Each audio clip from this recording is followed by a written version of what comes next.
Et oui, c'est Alexandre Pain. Non, pas l'homme idéal, mais celui qui va nous parler de malbouffe. Vous vous moquez à chaque fois. Oui, mais vous me tendez la perche quand même avec Après, les gens se moquent ce de moi joli dans la rue. sweat. Bref. Alors la malbouffe, soyons sérieux, la maladie du siècle, une des maladies du siècle qui se développe chez nous en France et aussi en Nouvelle-Aquitaine. Absolument, un phénomène qui touche beaucoup de Français, surtout en Nouvelle-Aquitaine. On le verra tout à l'heure sur le podium des villes françaises qui sont le plus touchées par la malbouffe. Mais c'est vrai que les gens aujourd'hui n'ont pas forcément l'idée de ce que ça peut représenter, ce que ça peut avoir comme effet sur notre santé. La malbouffe est responsable d'un décès sur 5 dans le monde. Alors, la malbouffe, qu'est-ce que c'est la malbouffe ? C'est quoi la malbouffe ? En fait, la malbouffe fait référence aux aliments qui apportent beaucoup de calories, mais peu de valeur nutritive. C'est la malbouffe. En fait, c'est ce qu'on appelle la junk food du côté des outre-Atlantique. C'est arrivé en 1972, ce premier terme de la malbouffe, de la junk food.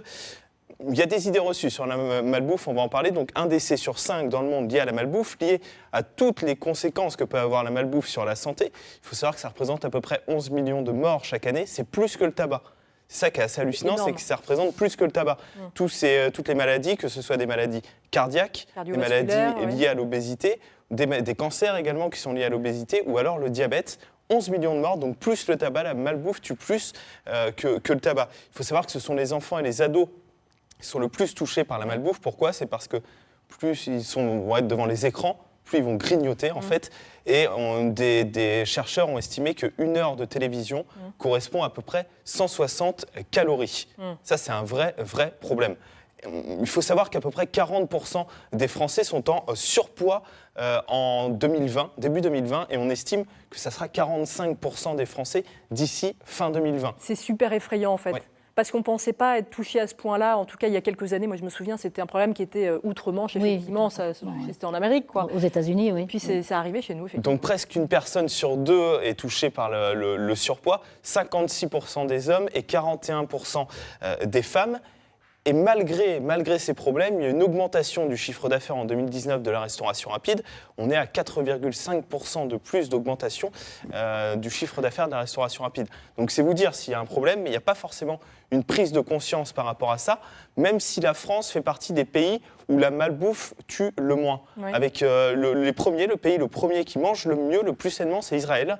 Et ensuite, dans les pays qui mangent le moins bien, c'est l'Ouzbékistan. D'accord. Et les États-Unis arrivent en 42e position. Voilà. Donc, c'est vrai qu'aux USA, ça fait un moment, avec tous les fast-foods qui existent notamment, ça fait un moment que tous ces problèmes existent outre-Atlantique.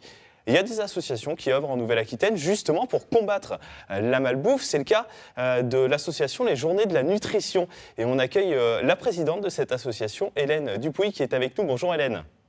Bonjour. Alors Hélène, expliquez-nous d'abord votre association. Qu'est-ce qu'elle fait, votre association ? Présentez-la en quelques mots, Hélène. Alors, justement, j'écoutais ce que vous venez de dire. Notre association, elle est précisément là pour faire de l'information et de la prévention. C'est ce qui est le plus important de nos jours, en particulier en direction de la jeunesse. Donc, ce que nous avons mis en place, ce sont des actions d'information et des actions ludiques, en particulier pour aller vers les jeunes et les étudiants. Il faut savoir qu'après 5 années d'études, le taux de diabète chez les étudiants monte en flèche. C'est très impressionnant. Et la malbouffe, vous en parliez, c'est pas un mot à la mode, hein. C'est vraiment un problème. Donc, ce que nous proposons, nous, ce sont des actions, des projections de films, des réunions, des conférences, des ateliers, sur tous les thèmes qui sont liés à la nutrition pour que les gens se sentent concernés.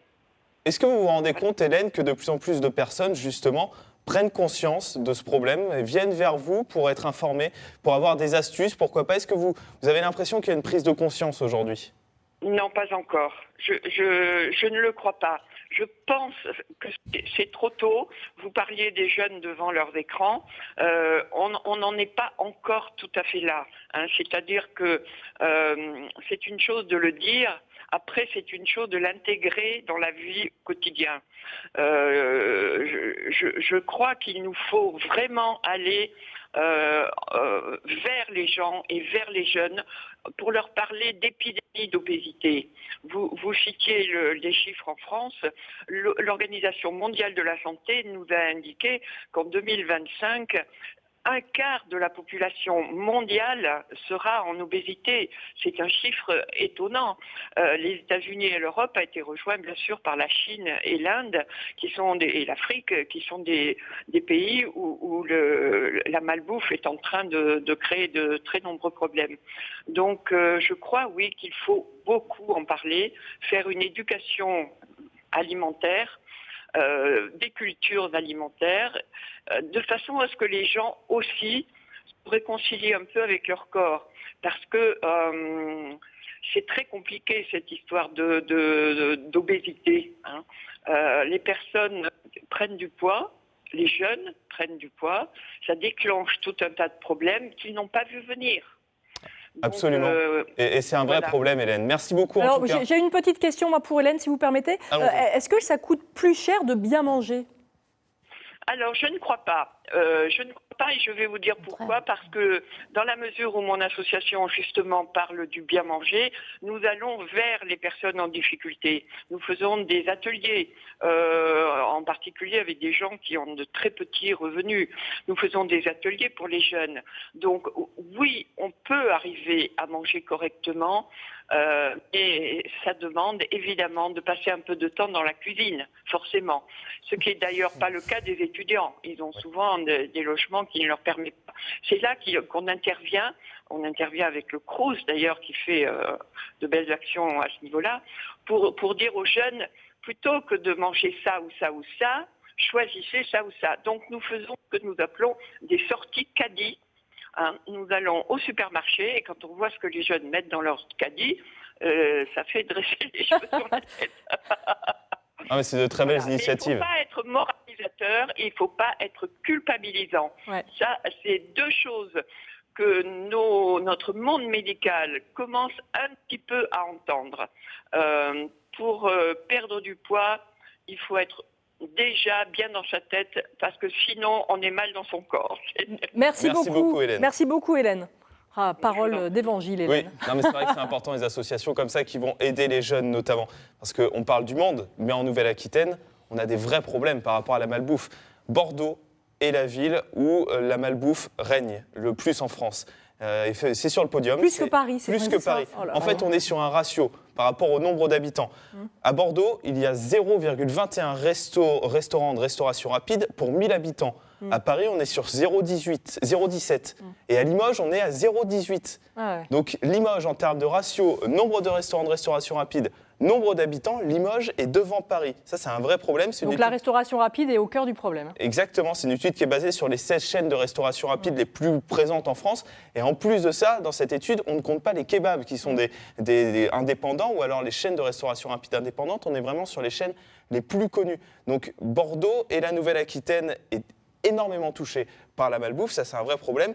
La restauration rapide, le problème, il est où ? Je pense que Françoise ne m'arrêtera pas. C'est que les aliments servis dans la restauration rapide sont pauvres en sources nutritives, notamment en vitamines, mais par contre très riches en gras, en sucre, en sel aussi, en acide, en sel, ouais. Et ça, c'est un vrai problème.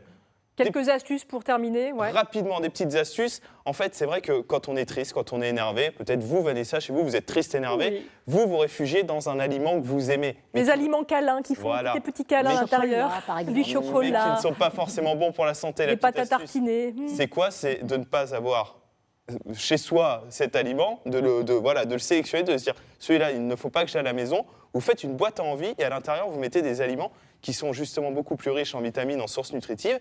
Et quand vous ouvrez cette boîte parce que vous êtes triste ou énervé, au lieu de tomber sur cet aliment qui ne va pas être sain, vous tombez sur cet aliment qui va être sain. Des amandes, des noix, des choses Exactement. comme ça, par exemple. Donc en fait, l'astuce, c'est quoi ? C'est tout simplement de ne pas l'acheter pour ne pas l'avoir à la maison et de ne pas l'avoir à portée de main. Alors, un truc, moi, que je donne, c'est ne faites pas vos courses quand vous avez faim. Le ventre vide. Le ventre vide. Et là, parce que c'est là qu'on fait les plus gros craquages. Exactement. Voilà. Merci beaucoup, Alex, pour ces conseils et ces infos. Si vous voulez réagir, eh bien, vous nous contactez par Facebook, la page Ensemble c'est mieux.